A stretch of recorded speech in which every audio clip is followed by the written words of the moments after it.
huwezi kutoka. Nikaongea mwenyewe peke yangu njiani, nikamwambia Mungu, nimefika hapa.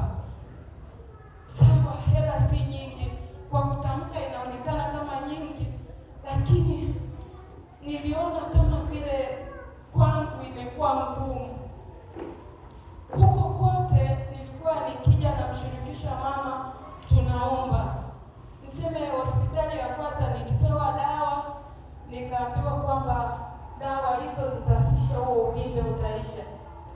Lakini nilipokaa mwaka mmoja, ile hali, kwa sababu uvimbe ukiwepo sehemu, ukishika unaona kabisa uvimbe.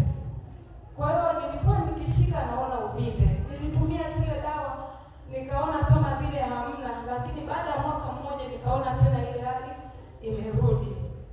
Nikarudi tena hospitali. Ndio hiyo hospitali ya mwisho ya nimerudi mwezi uliopita, ndio huyo daktari akaniambia uvimbe wako ni mkubwa sana, natakiwa kufanyia operation. Nilipoambiwa $1,500,000, nikarudi nikazungumza na mama, lakini pia nikazungumza na mama Msuya mahali yeye alifanyiwa operation.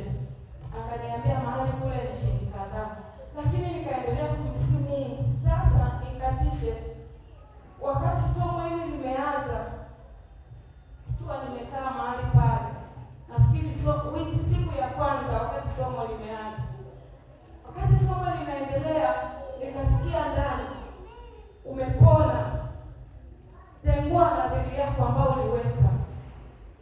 Asubuhi tulikuwa tumetoka kwenye maombi ya masaa 36, na asubuhi wakati naamka nilishika pale mahali, nikaona uvimbe mkubwa.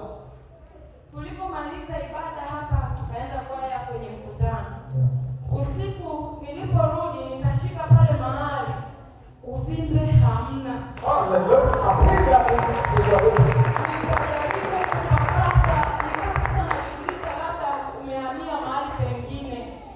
Nikajaribu siku ya kwanza, siku ya pili, wiki imepita, lakini huku ndani nasikia tengua nadhiri yako.